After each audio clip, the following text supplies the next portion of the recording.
Welcome to today's webinar, Curative Grub Control, brought to you by Landscape Management and by our sponsor, Arena Insecticide. I'm Diane Safranek from North Coast Media, publisher of Landscape Management magazine, and I will be your event manager. Before we get started, I want to let you know that today's webinar will be recorded. You are currently in a listen-only mode. The recording will be available 1 day from today on our website, landscapemanagement.net/webinars. A link to the on-demand recording will also be emailed to you when it is available. At this time, I'd like to acquaint you with the ways in which you can participate during today's presentation. Please notice in the lower left-hand corner of your console that there is a Submit button. We encourage you to ask questions throughout the presentation. Just type in the text box at the bottom left, then click Submit to place your question in queue. Questions that were submitted during registration may be covered in this webinar. Some questions may also be answered in an upcoming issue of Landscape Management magazine or in one of our weekly e-newsletters, LM Direct.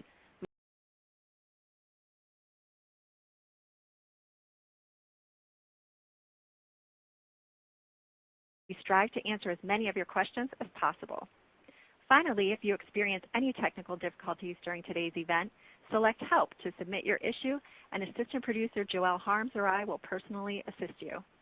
Now I'd like to turn today's event over to our moderator, Landscape Management Editor Marisa Palmieri.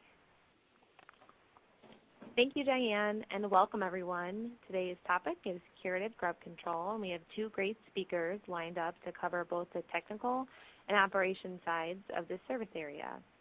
And also, just once again, we'd like to thank our sponsor, Arena Insecticide, for making today's webinar possible. First up is Chris Williamson, PhD and Professor and Turfgrass and Ornamental Specialist at the University of Wisconsin-Madison. He'll talk about biology and rescue treatment of white grubs. Chris is an extension and research entomologist in urban landscape entomology, including turfgrass, ornamentals, greenhouses, and more. He has a bachelor's degree in turfgrass science from The Ohio State University and a master's degree in entomology from OSU and a PhD in entomology from the University of Kentucky. On the practitioner side, today, second in the presentation, we have Corey Pangborn, who's Technical Service Specialist with Scott's Lawn Service in Marysville, Ohio. And Corey will talk about operational aspects of the Curative Grub Control Program. Corey's a member of the Ohio Lawn Care Association Board of Trustees. He has served as a university groundskeeper and as Scott's Lawn Service Territory Rep before becoming a Technical Service Specialist for Scott's in 2011. He also has a bachelor's degree in turfgrass science from Ohio State. Thank you both so much for participating today, and we're really looking forward to what you have to say. And with that, I'm going to hand it over to Chris for his presentation. Thank you very much, Marisa.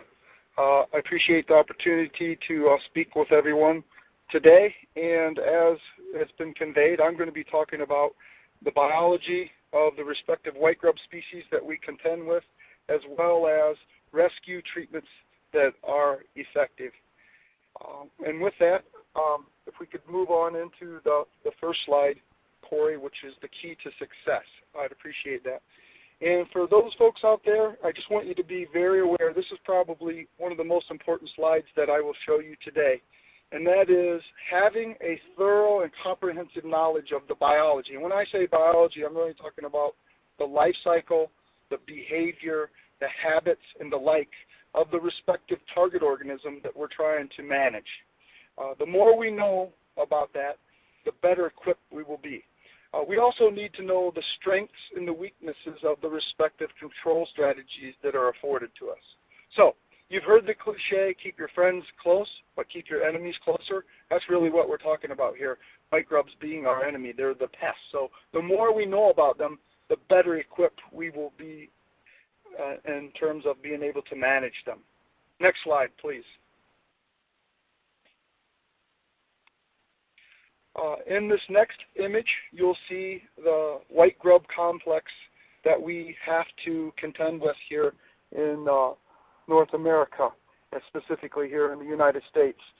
By no means is this a comprehensive list, but this is really depicts the key organisms that we have to contend with. Now, on this particular image that you see adults, and these are the reproductive life stage that we have to contend with. And within these, a couple of them will feed on woody ornamental plant materials. One, what many of you are familiar with, is the Japanese beetle. But this really just depicts the adults of the white grub complex that we have to contend with. I really want to give my appreciation to Dr. Dave Shetler at The Ohio State University for affording me this image. So I want to make sure that that is acknowledged here while I get started. So as we talk about the various white grubs that we have, if we look on the far left of the screen, you see the May-June beetle. In my professional opinion, the white grubs of that particular organism are the most difficult and challenging to control. The reason is that particular organism has one generation every 3 years. The next adult to the right of that is the green June beetle, and we'll be showing you the larvae of these respective organisms in a bit. That one is a very unique organism because even though it has, it's very comparable in terms of its a physiological makeup to the other white grubs that we contend with, this one really doesn't do a lot of root damage. It causes damage because it shimmies around on its backside, and I'll talk about that a little bit later. The next organism to the right of that is the European chafer. The next one to the right of that is the masked chafer, and there's two species of masked chafers that we contend with. We have the northern masked chafer and also the southern masked chafer. The adults are very comparable to one another. The next organism to the right of that is the Japanese beetle, and the next one to the right of that is the oriental beetle, and then to the right of that is the Asiatic garden beetle. And then we have two other white grub species that can be problematic on occasion, which we have a Atenius, which is called the black turfgrass Atenius, and we also have the Aphodius beetle, which can oftentimes be problematic. So this is just to give you a perspective of the adults, and these are the reproductive stages of the respective grubs that we'll be talking about in a few moments. Next slide, Corey.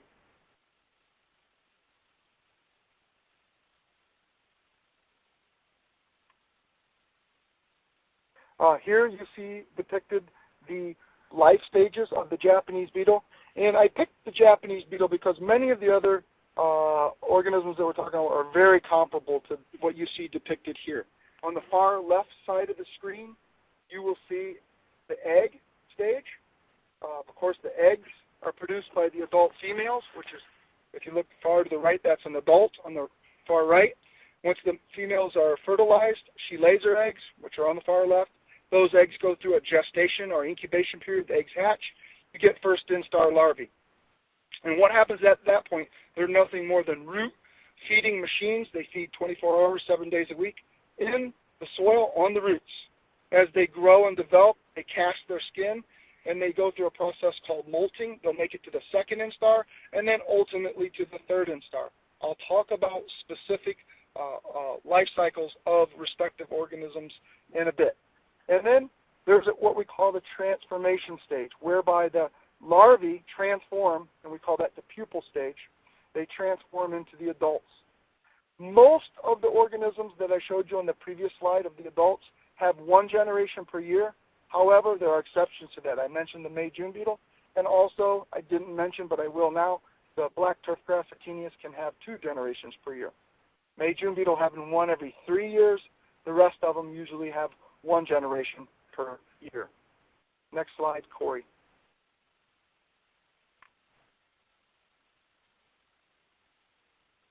In this next slide, you'll see an image of 3 different grubs. The first one is a first instar white grub. The one in the middle is a second instar, and the one on the far right is a third instar. Most grub species have 3 immature life stages, which we call instars. The first instar are smaller. As they grow and develop and molt, they develop into the seconds, and then ultimately into the thirds. That process is known as molting. Next slide, please. In this next image, you'll see a picture of my hand, and I'm holding 3 grubs. And as we generalize when we talk about grubs, and we can also call them larvae. Larvae is more than one grub. A larva is an individual grub So we interchange the term larvae and grubs very commonly. They're typical white grubs with 3 pairs of jointed legs and a yellowish-brown head capsule. And when you find them feeding in the turf, or if you were to pick one up, they will typically assume this C shape that you see depicted here in my hand. Next slide, please. This next slide that we'll be viewing really depicts the fully developed larvae, or third instars, of those respective adults that I showed you a little while ago. So to the far left, the multi-year generation grub, which is the May-June beetle, that's a fully developed third instar May-June beetle larva or grub, however you like to refer to that. To the right is the green June beetle, fully developed. These are all fully developed third instars. To the right of that is the European chafer. To the right of that is the mass chafer. To the right of that is the Japanese beetle. To the right of that is the Oriental beetle. And to the right of that is the Asiatic garden beetle. And finally, on the far right-hand side of the screen is a fully developed third instar black turfgrass Atenius larva. You can see that depending upon the species, there is some size difference with these respective species. Next slide, please. In this next slide, as we talk about white grub identification, it's very important that we differentiate what species we're contending with. And one means by which we can do that with the larvae is to utilize an arrangement of hairs that's located on the tip of the abdomen. An insect has 3 major body regions. It has the head, is where the mouth parts are, and the eyes and the antennae. Then you have the thorax, that's where the legs would be located, and we're talking about larvae, so those legs are located on the belly of the larva in that thoracic region. And then the third morphological body region is called the abdomen. So on the belly, which we call the ventral side of the organism, at the tip of the abdomen is where the anus of the insect is located. There's an arrangement of hairs. Those arrangement of hairs we call the raster pattern. That raster pattern is very unique for the respective white grub species that we're dealing with. Next slide. In this next image that you see depicted on the screen is a line drawing, and this is an illustration of the tip of the abdomen on the ventral side. And you can see some very coarse hairs that are illustrated, and you can see some very fine hairs. If you look very closely, you'll see a coarse hair arrangement that forms a V. That's near the top portion of the slide, and if you look very closely, you can see a V-like pattern of some coarse hairs. That is a very good indicator that you're dealing with Japanese beetle. Unfortunately, I don't have any real-world images for you today. I just have a line drawing of the Japanese beetle, but I hope you all can see that very clearly. Next slide, please. In this next image, you will see not only a line drawing, but you'll see a real-world image of the raster pattern of mass chafer. And if you notice, there's really no discernible or distinct pattern. There's just a bunch of fine hairs and a bunch of coarse hairs that really has no discernible or distinct pattern. That's an example of a mass chafer. Next slide, please. In this next image, you'll see once again a line drawing. And this line drawing has some fine hairs and some coarse hairs. This time, this particular raster pattern is very discernible. It looks just like a zipper. We call this a parallel arrangement of hairs. That's a zipper-like type arrangement of a raster pattern. This is the May-June beetle. And in the next slide that I'm about to show you, we'll have a real-world image, and then I'll kind of walk you through, once again, to reiterate those 3 morphological body regions. And then we'll highlight the tip of the abdomen so that you can see a real-world image. Thank you, Corey. And you see the head, and you see the thorax, which is where the legs are attached. There's 3 pairs of jointed legs. They're located on the ventral side. If you follow that ventral side down the abdomen to the tip, you will see that circle area there. We've blown that up to the right, and you can see a very, very discernible zipper-like parallel arrangement pattern, and this depicts the May-June beetle. Next slide, please.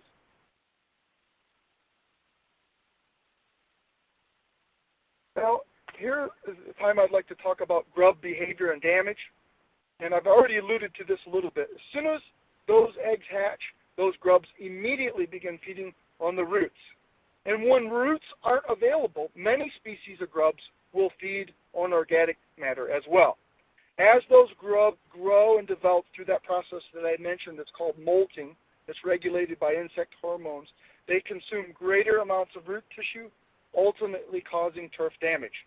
And once the turf is damaged, it will very commonly roll up just like a piece of carpet because the roots are no longer there, and consequently you have that ability of the turf to roll up just like carpet. One thing that also exacerbates grub feeding damage is the presence of vertebrate pests such as skunks, raccoons, and birds. I can have first-hand testimony of severe turkey damage here in Wisconsin, where the turkeys have gone out and fed upon the white grubs that are down in the turf feeding on the roots, causing damage. And like Dr. Dave Shetler from Ohio State likes to refer to them, he calls them land shrimp, the grubs that is. Next slide, please. This next image that you see here really just depicts some grub feeding damage.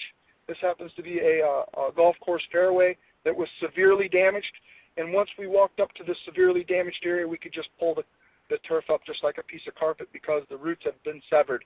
And in the bottom right-hand portion of the slide really just depicts the culprit that's caused the damage. That happens to be a third instar Japanese beetle larva that's depicted there. Next slide. This next image that you're about to see really just illustrates to you what can happen when you get enough population density of grubs in the turf that are feeding on the roots, and just to illustrate to you that it does indeed pull up like a piece of carpet. Next slide. In this next slide, this is a severe damaged area. However, I want to point out that as a turfgrass entomologist, I don't really ascribe to thresholds too much, because in this particular area that you see where all this damage has occurred, there were only about 8 to 10 Japanese beetle larvae or grubs for every square foot. However, once the raccoons discovered that these land shrimp were out there, you can see the havoc that was wreaked just by a group of raccoons in a single night. The damage that is depicted in this picture happened in just one night. So not only do the grubs feed and cause root damage to the turf, causing desiccation and turf damage and ultimate death of turf, we can get these vertebrate pests coming in and feeding and cause even more damage. Next slide. Okay, what I want to do now is essentially transition or move on into the chemical control options that are afforded to us. Essentially, we have two fundamental approaches to controlling grubs. Today, obviously, I'm here to talk to you about curative grub control, but we also, it's very important to mention preventative control. When I say preventative control, it's really proactive a measure. It's making an application of an insecticide prior to an infestation where there's this historical perspective where you've had grubs. It's much comparable to insurance. It's similar to preventative fungicide treatments. So we really think about putting products down before we have a problem. Once we have a problem, we talk about curative control. And there we're talking about a reactionary approach. It's a corrective approach. It's a response to a pest infestation and or damage. And we'll get into those respective approaches specifically in just a moment. Next slide. Just like I talked about the key to success earlier on in this presentation, this next slide is very, very, very important. And I want to reiterate this very clearly. Regardless of the control product or the approach, and when I say the approach, whether you're going out preventatively or curatively, all grub control treatments absolutely, unequivocally, must be watered in with sufficient irrigation or rainfall. If you think about where the grubs are, they're down in the soil, they're feeding on the roots. So if we make an application of an insecticide to the turf surface, we have to move that compound, that product, down to where the grubs are actively feeding. Very, very important that we do that, regardless of the control product that we select or the approach that we take. Next slide, please. And that leads us right into the different types of approaches that we have. Well, today I'm here to talk to you about curative control. And as we talk about curative control, we are talking about going into an area of turf that has grubs in that. So we want to apply these materials that you see listed below, which I'll talk about in a moment, at the first sign of grub activity, ideally when they're first instar larvae. Because what I can tell you is younger larvae are much easier to control than larger larvae. And my second bullet point really illustrates that. The larger grubs, i.e. the third instars, are much more difficult to control comparatively to first instars and even second instars. So it's very imperative that we get these treatments out sooner rather than later. I will point out that most of the three products, two of the three products that we have afforded to us for curative grub control have a very short residual activity, i.e. less than 10 days. The only exception to that is the Arena. Arena contains the active ingredient chlorothianidin, and ironically, Arena is a very good preventative material, but it just so happens to be a very good curative material as well. The other two curative materials that we have are Dilox, which contains the active ingredient trichlorophon, and 7, which contains the active ingredient carbaryl. Those two products, Dilox and 7, are the ones that have the very short residual activity. So in terms of efficacy, they're very comparable to one another in terms of the performance or the amount or percent of control that they will provide. In general, and I'm going to generalize this, in general, curative control will give you in upwards of about 75, maybe 80% control, whereas once I start talking about preventative control, many of those products are going to give you 90, 95% control on a consistent basis. So the take-home message is preventative control is a better option. However, it's not always the only option. So we're here to talk about curative control. There are some limiting factors with curative control, and we can't get as good of control curatively as what we can preventatively. But of the three products that we are afforded, Arena, Dilox, and 7, they all perform very comparably to one another. Next slide. This next slide I put in because I want to make everybody aware that if you notice on the previous slide, I did not mention imidacloprid as a curative control product. I will tell you that imidacloprid, and many of you may know that as Merit, is effective on first instars and some early second instar grubs, but it has very, very inconsistent performance compared to carbaryl, which is 7, chlorothianidin, which is Arena, and trichlorophon, which is Dilox, on the larger grubs, particularly the late second and third instar larvae. So imidacloprid does have some efficacy on first, absolutely, and some early seconds, but when we want to talk about curative control, it's really not our best option. Really, we should be considering 7, Arena, and Dilox. Next slide. Once again, in these next series of slides, I really want to give credit to Dr. Dave Shetler at The Ohio State University. He has been very masterful in compiling some reports from the arthropod management tests. And I don't want to spend a lot of time on preventative control, but you can see the May treatments of those products that were tested. You can see the performance, and that's listed as the percent control. In the parenthesis tells you the number of studies that were entered into these arthropod management tests, and you can see the different rates that were used. So May treatments, very good performance. Moving on to the next slide, Corey, that would be the June performance of those respective products, and once again, in parenthesis, shows you the number of studies that were entered into this data set, as well as it tells you the percent performance that these products had. If you move on into the next slide, Corey, thank you. That would be the July performance, and once again, you can see the performance of those respective products. Notice, though, down at the bottom, trichlorophon, there were 2 studies that were conducted. A July application of trichlorophon is not going to provide the type of control that we're looking to get. Moving on to the next slide, when we go out curatively up to about August 16th, and that's when we had those very young larvae. You can see there were 9 studies conducted with trichlorophon. With thiamethoxam, there were 15 at 0.2 of a pound rate. 10 studies at the 0.26 pound rate, you can see the efficacy of that material was very good. Imidacloprid, very good up to August 16th. All of those products provide very good control. Next slide, please. And then finally, applications that were made up to September the 10th, you can see the performance of those respective products. And the one that I want to point out up at the top is Arena at the higher rate, which is the 0.3 pound active ingredient per acre rate. There's just one trial, but you can see 97% control.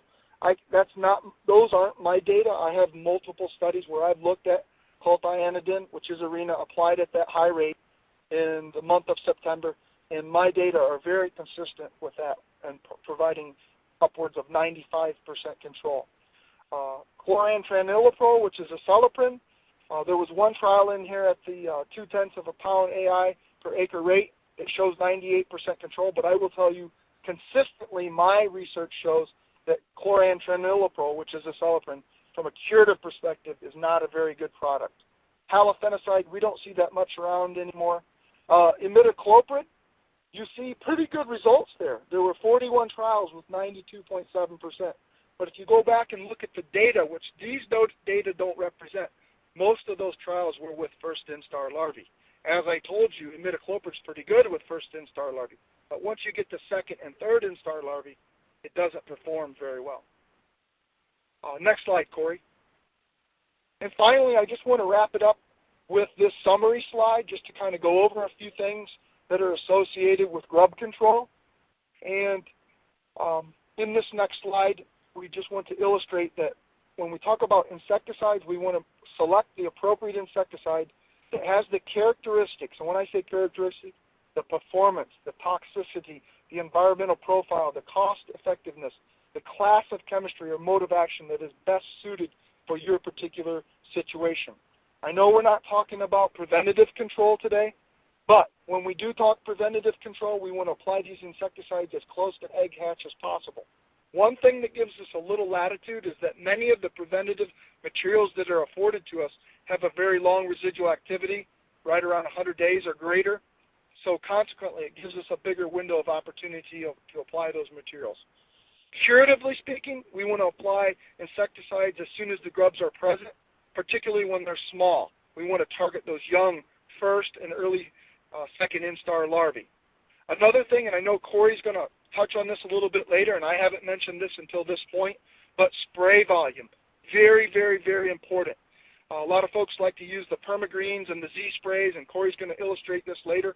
You like to use a 0.25 gallons of water per 1,000 square feet, maybe a half of a gallon, a third of a gallon of water per 1,000 square feet. That's just not enough spray volume to get good, effective grub control. Last but not least, I want to reiterate to you once again, irrigation is very, very important. So we want to apply post-treatment irrigation as soon as possible to ensure the delivery of the insecticide that we applied that we're targeting for the white grubs. With that, this is the last slide I have. I'm going to turn it over to Marisa, and we can go from there. And thank you very much. Great. Thank you, Chris. That was excellent information. We really appreciate it. And we'll just jump right into Corey's presentation, and then after that, we will turn to some questions. So, Corey, you're up. Thank you, Marisa. Hello, everyone. I hope everyone's having a great day and enjoying this never-ending spring that we're experiencing throughout most of the country. My name's Corey Pangborn, and I'm a technical services specialist for Scott's Lawn Service. Today I've been asked to talk with you all about the operational aspects of a curative grub control program. I just want to thank Chris for going first. Chris has been in the industry for a long time and is a very smart guy when it comes to bugs and raster patterns and things like that. So I'm glad that he's sticking around for the Q&A at the end for sure. But so today, just a little bit about what we're going to cover. We're going to cover the following aspects of curative grub control. First, we're going to go over some big picture stuff, which is strategy. Then we'll go into some of the more technical details like timing, equipment, and application methods, as well as the products that are available for curative grub control. We'll also talk a little bit about customer communication, and then we'll go back into some more big picture stuff, which are your lawn care program principles. The next slide here. First on strategy, many people associate grub control with spring and early summer, namely mid to late May through June, because this is the ideal time for preventative grub control applications. The primary purpose of preventative applications, as Chris said, is not to target grubs that are actively feeding, but rather the grubs that have yet to hatch from their eggs later in the year. Curative applications, on the other hand, are meant to kill grubs that are present and feeding at the time of application. Most grub species will be in their third instar in the spring and are less susceptible to control by insecticides. So any product that's applied at this time, whether it's a curative product or not, is far less effective at killing them. Now, it may seem like these larger, more mature grubs that are present in the spring would cause a significant amount of damage, and they can from time to time, but typically, especially in cool season turf markets, the turf is just growing too rapidly in the spring to experience any kind of visible damage. This, combined with the fact that the grubs will only be feeding for a short period of time before they pupate and become adults, means that visible damage from grubs is not very common in the spring. Now, curative applications, on the other hand, are performed in the late summer or fall time frame for the most part, and we will discuss why in the next few slides. The only cases where curative grub control might be performed in the spring are when visible damage is actually being done to the turf. This is an important rule to stick to because your customers will often find grubs in their yard in the spring while planting or doing other things that involve digging near the turf. The lawn care technician must be ready to have an educated conversation with the customer regarding the presence of grubs in the lawn and the threshold for damage, because the mere presence of a few grubs does not necessarily warrant a curative treatment. In these situations, when you detect the presence of grubs in the lawn in the spring, you should keep in mind the threshold of the number of grubs it actually takes per square foot to cause visible damage, which we will talk about on the next slide. So Chris already touched on it a little bit, but there's a threshold, and he said that he doesn't like to stick to numbers too much, and I agree with that fully. But what we've seen for the most part pretty much jives with what he said, which was 8 to 10 grubs per square foot of turf. As mentioned in the previous slide, the threshold is typically higher in the spring, so i.e. you need more grubs per square foot to actually cause damage in the spring due to the rapid growth rate of the turf. But this threshold is also highly dependent on turf health, weather conditions, and turf type. And it's also very dependent on the species of grub. So those more aggressive feeders obviously are going to take a fewer number of grubs per square foot to cause damage. Now, turf that's in poor health because it already has a compromised root system, and especially a lawn that's in that shape that's being overwatered, is more susceptible to grub damage and could be damaged by grub populations below 8 to 10 per square foot. So what does this mean for the lawn care operator or grounds manager? Well, sampling to determine the actual grubs per square foot is very invasive and requires a lot of labor. I'm sure Chris will tell you that during some of these sampling sessions, they can be pretty invasive and labor intensive. So it's kind of impractical for a lawn care operator or a grounds maintenance supervisor to sample for grubs in a healthy looking lawn. The only cases where it would be practical to sample a customer's lawn is when damage has progressed to the point where the turf can actually be rolled back from the soil, at which point a curative treatment is usually inevitable anyways. Unfortunately, this means that some visible damage is usually apparent in the lawn before a heavy grub infestation can be diagnosed. To make things worse, in unirrigated lawns, or maybe lawns that receive just enough moisture to get those grubs hatched from their eggs and going with their life cycle, but then maybe rainfall is pulled out from underneath them, the damage is usually masked by drought stress. In these situations, grub damage can actually escalate to a point that renovation of the lawn is necessary before the customer even notices. This is also true for customers maybe that have a larger lawn and don't mow their own lawn, or don't see maybe every corner of their property every day. Because if this occurs between visits by your technician may never even have a chance to note the damage before it's too late. The result many times is a lawn that needs repair. So what this means for many of you is that in the late summer or fall, you really need to be on the lookout for the beginning stages of grub damage. In the picture you see here, these bluegrass lawns were both unirrigated in August and September, so they were pretty kind of uniformly brown and dormant. But when temperatures came down and rainfall increased, this is what appeared. So just a little bit about timing now for curative grub control. Visible grub damage usually occurs between August 15th and October 15th, and I want to stress usually there.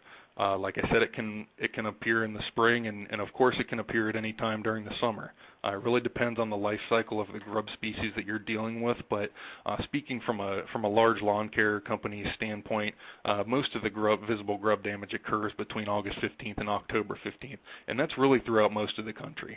It's definitely true for the region I'm most familiar with in the Midwest, but this picture is actually taken on a Bermuda grass lawn in Dallas. And it's during that time frame. I believe it was in late September. This is the time that you really need to be on the lookout for turf that's showing signs of damage from grubs. If customers wish to sign up for grub control at this time, they should not get your regular preventative product. Like Chris said, imidacloprid shows promise as being a good curative for first and maybe second instar grubs, but when it comes down to it, you really need to be applying a product that is curative at that time, and ideally a product that has curative and preventative properties, which we'll talk about a little bit later. Okay, so now we'll look at why we typically only do curative treatments in this late summer, fall time frame. As you can see, annual white grubs feed for a very brief time in the spring before they pupate and become adults. As we already discussed, it's unlikely that a lawn would experience damage at this time, especially if that lawn didn't experience damage in the fall. The majority of feeding in these grubs' life cycles is done in the fall as they go through the first two instars and before they burrow deeper into the soil for winter. Lawns with high levels of grub infestation, which again is typically 8 to 10 grubs per square foot, will usually experience damage at this time.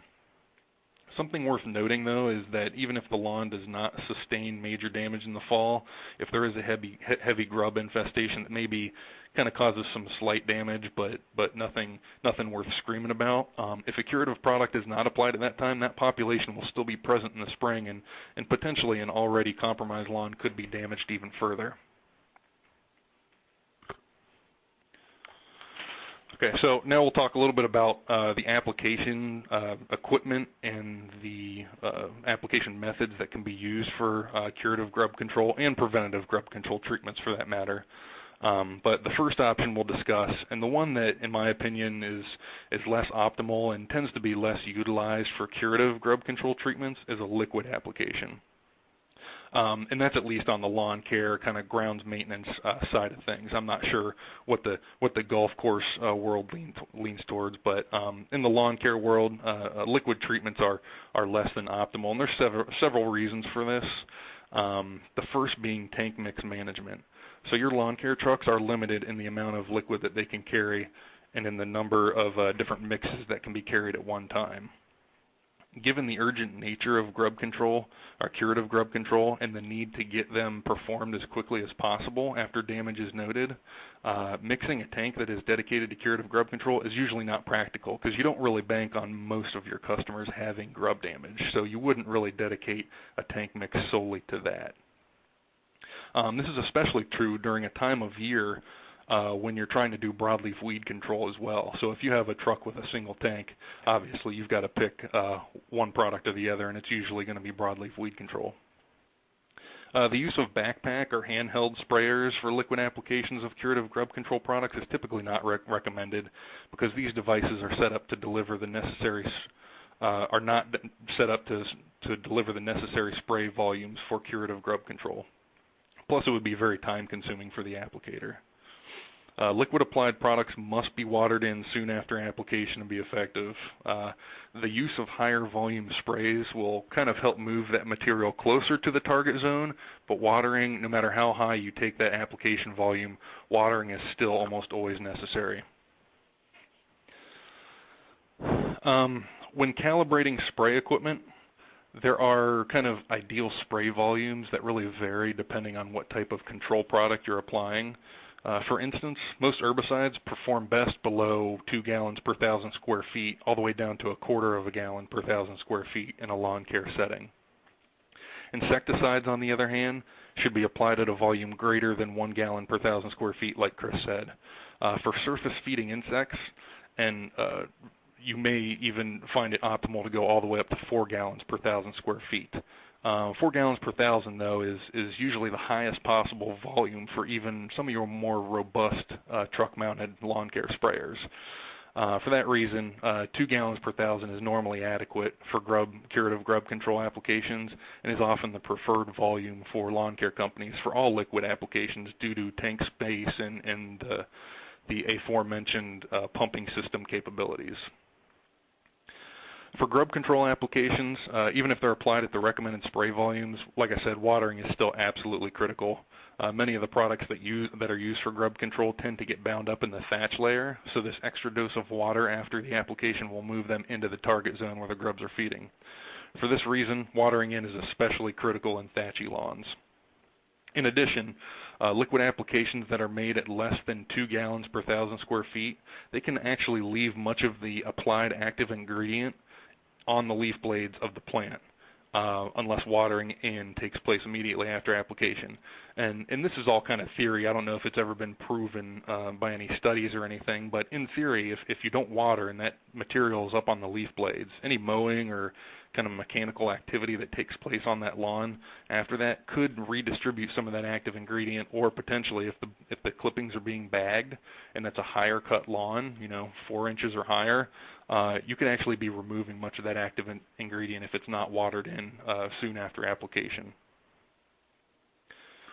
So all in all, to summarize this slide, the recommended spray volume of 1 gallon per 1,000 or more must be achieved for good grub control, whether it's preventative or curative. So now on to the preferred method of application, in my opinion, granular applications. Granular applications offer ease of preparation and increased efficiency due to the fact that the applicator can perform the treatment with the equipment that's already on the truck, and that there's no real time involved in measuring or mixing a sprayable product into a spray tank. All that needs to be carried with the applicator to perform curative grub control treatments really are bags of the granular product and a spreader. As mentioned in the previous slide, applicators are typically trying to do fall broadleaf weed control treatments at this time and really need their spray tanks for weed control products, so a granular product may actually be the only option for some companies. Granular applications are also less susceptible to loss of efficacy due to photodegradation or mowing because the particles fall to the soil or thatch surface. Granular products do still need watered in, don't get me wrong, but there's generally more leeway in when that watering needs to take place. Now, the big exception to that would be Dilox, where on the label it provides strict instructions for the applicator to water in or to provide instruction to the customer to water in the same day as application. But again, in my opinion, a granular product applied to the lawn will sit in a more stable environment, is less susceptible to breakdown or loss before that watering in takes place. Now, one aspect that usually comes up when discussing granular treatments versus liquid treatments is distribution. If the spreader is not calibrated properly or the product particle size is too large, distribution of the active ingredient across the soil surface can be a concern for granular applications. This is really more of an issue with pre-emergence herbicides, since too much space between the actual particles that land on the soil surface can lead to breakthrough of crabgrass and other annual weeds. The granular curative products that are available for grub control tend to have a smaller particle size that ensures better distribution of the active ingredient throughout the canopy. That being said, though, any spreader you use should be well maintained and calibrated, and should be evaluated for an even and consistent spread pattern from left to right with every product that you use. In addition, the smaller particle size of the curative products means that the spreader setting for your spreader is likely much lower than that of your typical professional grade granular fertilizer or combination product. So make sure that you have an established spreader setting that's consistent throughout your organization, and keep those spreaders calibrated to ensure the correct amount of ingredient is being applied every time. Now, Chris gave you a little preview, but the next thing I want to kind of touch on is another really becoming much more of an increasingly more popular method of application for many lawn care operators and grounds maintenance groups are ride-on applicators. So whether this be a Permagreen or a T3000 or a Z-Max, most of these machines, you're normally going to be limited to using the spreader function of that machine for curative grub control applications. The reason is that most of these machines can't provide a sufficient liquid spray volume to move that active ingredient to the target zone for grubs. These machines are usually calibrated from the factory to apply, like Chris said, a quarter to a third of a gallon of water per 1,000 square feet, which, as we discussed, is far below the minimum application volume of 1 gallon per 1,000 square feet for curative grub control applications. To achieve a spray rate of up to 1 gallon per 1,000, it's possible on some of these units, but it usually requires the operator to recalibrate the machine and fit it with higher volume spray nozzles. This also requires a unique tank mix, again, at a time that you're trying to do broadleaf weed control. So trying to use one of these, the spray function on one of these machines is typically not practical. By all means, there's no need to dedicate a new piece of equipment to curative grub control. You can certainly use these if you use the granular spreader that's mounted on all of them. But one thing to keep in mind, though, is that if you're switching back and forth between fertilizer and curative grub control product, it may not be a bad idea to have something like a shop vac handy to make sure that you empty out the remainder of that product if you're treating a lot of small lawns during the day, where I found it's kind of difficult to use exactly the correct amount of product on every lawn and leave nothing left in the spreader. Okay, so now I'll move on to treatment options. Chris discussed these a little bit. Really we'll be talking about the big three. So there are two old industry standards for grub control in trichlorfon or Dilox and carbaryl or 7. These materials are in the organophosphate and carbamate classes of chemistry, respectively, and act on the same site in the insect's nerve impulse transmission pathway. They were developed in the 50s, and really for a long time they were the industry standards for grub control. And that's not just curative grub control, that's grub control, period. Along with Dursban and diazinon, which are no longer registered for use on residential turfgrass, these were kind of the only products that you could use for grub control. Watering in of these materials is absolutely critical because they can become bound in the thatch layer very tightly. Like I said, they used to be the only viable options for grub control, but they did not have a very long residual. So what that means is that until the neonicotinoid class of insecticides was developed in the mid-'80s and subsequently released to the turf industry in the '90s, there really was no such thing as a preventative grub control as we know it. Since the advent of the neonics, though, we have been able to make an application in the spring or early summer and get residual control all the way through egg hatch of the next generation of grubs that occurs several months later. Trichlorfon and carbaryl are still on the market, and as Chris discussed, are definitely very viable options for curative grub control, although they're not very good preventative products. Okay. So the next slide, talk a little bit about Arena or clothianidin, which was introduced to the turf market in 2003 as, like I said, Arena insecticide. It's given turf managers an option to control grubs either curatively or preventatively or both with the same product. Where it's really made an impact, though, is in its curative properties. After the material is applied and it's intercepted by the grubs, it typically stops feeding within 24 hours. Grub death typically occurs 3 to 7 days later. This tends to be a bit slower than trichlorfon or carbaryl in my experience, but these intervals can definitely vary by grub species. But even with tougher to control species, you can expect damage to stop progressing in the lawn within a few days of application and subsequent watering in.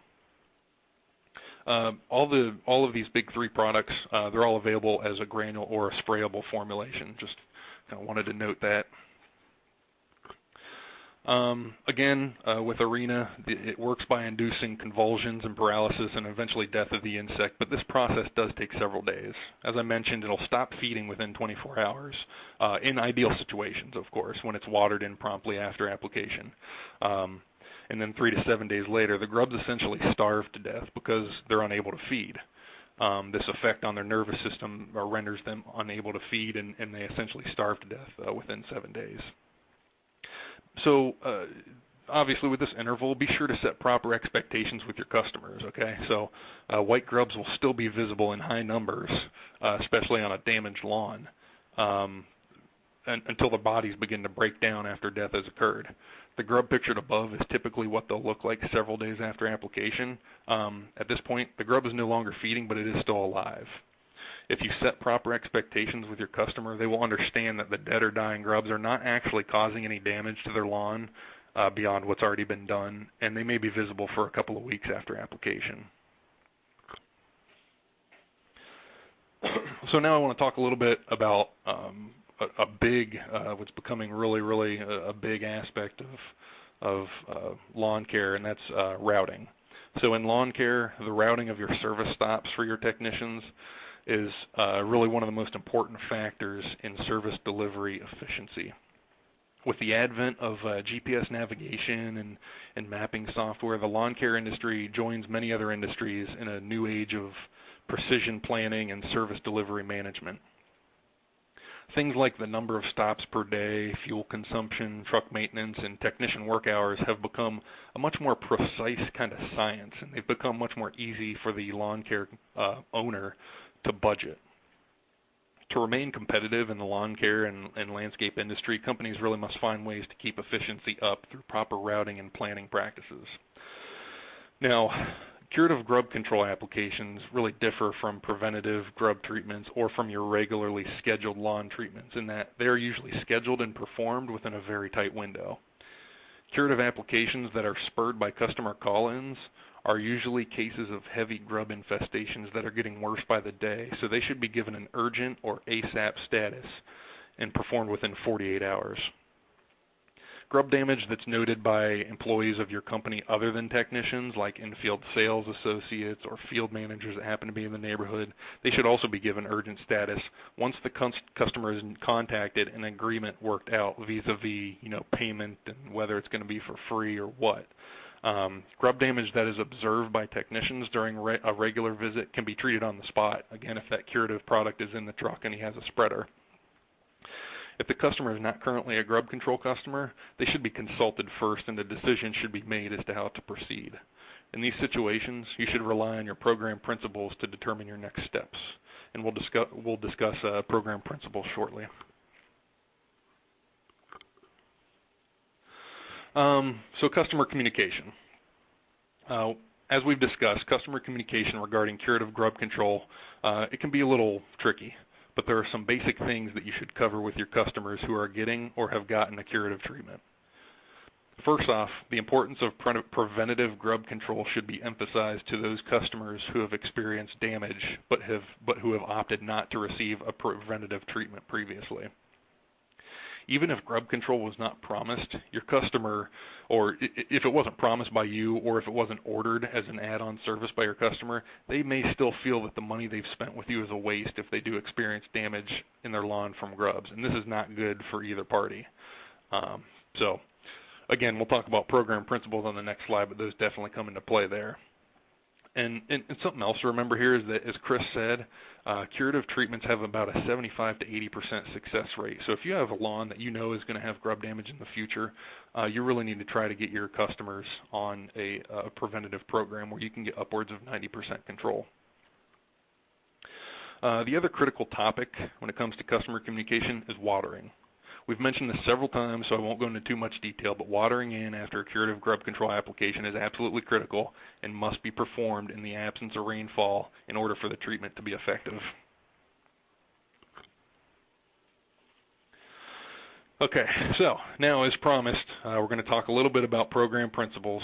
Your program principles, they really are just my name for basically what reflects you and what your company has determined are best practices for your organization from a customer service standpoint.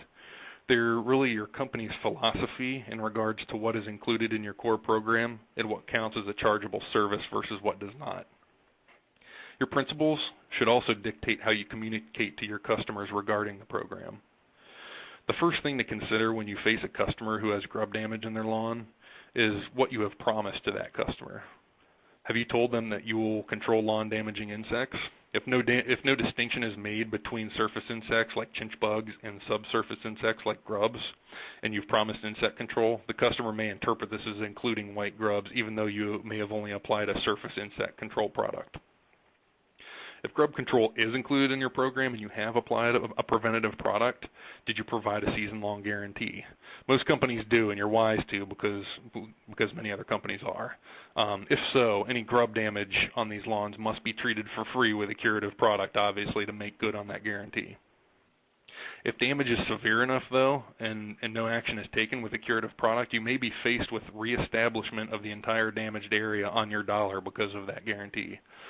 Even if no season-long guarantee was made, free treatment of the grub damaged lawn is still a good move if that customer did pay for a preventative treatment from you. If preventative grub control is not included in your basic program, have you made this customer aware that you offer it as an additional chargeable service? If not, the inexperienced lawn care customer may not know it's available and may assume that your basic program that they signed up for, it covers all of their lawn programs, including grubs. You should make it known from the start of your relationship with that customer that some special services are not included and are an additional cost. If grub damage occurs on a lawn that did not get a preventative treatment and you did not kind of let that customer know that it's an additional service, they may be disappointed in you and feel that the money that they've spent on your program is waste. In situations like this, the next steps you take may really make the difference between whether or not you retain that person as a customer. A one-time free curative grub control treatment is a great way to show goodwill and to retain that customer, and they're a great segue into selling future preventative grub control treatments. Just be aware that when you do this once, it may be assumed that you're going to do it in the future unless you practice good communication and really communicate with that customer and let them know that you're kind of, quote-unquote, taking care of them this time. If only small areas have experienced damage, consider taking care of these on the spot and free of charge. This is a great customer relations move and could result in a stronger and longer lasting relationship with that customer. Again, just be aware that when you set this precedent, they may come to expect that from you in future years. Really, the confusion like this can be avoided by clearly laying out your program at the beginning of each season. Being upfront about what is included in your program and what is not is key to avoiding confusion and preventing customer resentment that could occur later in the season. So I've pretty much covered all the operational aspects of curative grub control, so I believe we're going to pass it on to the part of the webinar where we take questions. Thank you, Corey. That was great. And yes, we have a little bit of time for Q&A. We can go a little bit over the hour if we need to. So you guys did a great job of answering many of the pre-submitted questions already in your presentation. So I've flagged a couple, and a couple have come in since then. So I think the first one, and this will be for Chris, it came up a couple times in the pre-submitted questions. Can you talk about whether or not there is an organic option for grub control? The answer to that is there are some non-synthetic insecticide options out there. However, they are very poor in their performance, i.e. their efficacy. So to say that there's an organic option out there, I would be misleading you. There unfortunately is nothing that is comparable in terms of the performance or efficacy to the three products that we've talked about preventatively. Now, curatively, I misspoke, but from a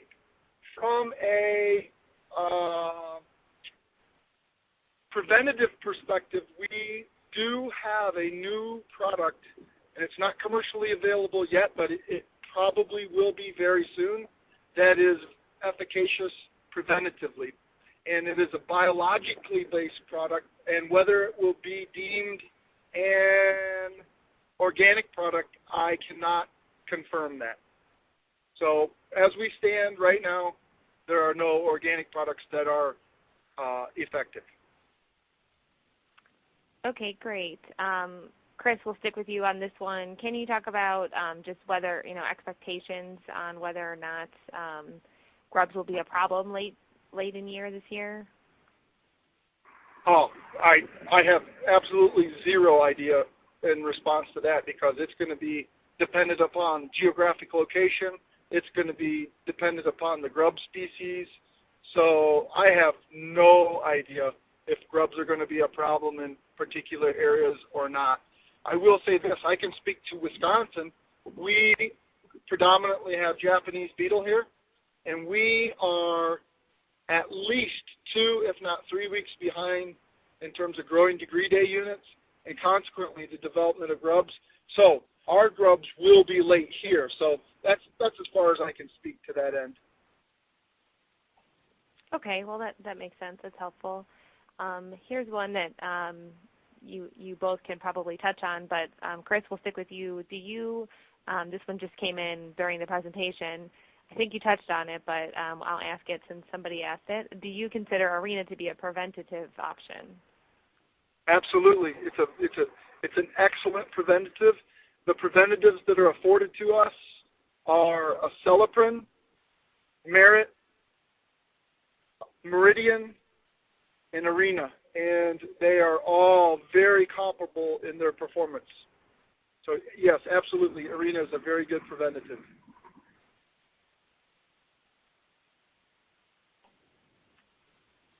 Okay, great. I'm just looking through the other questions here, and I think we've pretty much covered them. Like I said, most of the ones that were submitted during the presentation, you guys covered in your presentation. So, or most of the ones that were submitted beforehand, you guys covered in your presentation. So, I think we're good. Unless there's anything else that Chris you wanted to add that came up when Corey was speaking, or Corey, if you wanted to add to any of the questions that we just posed.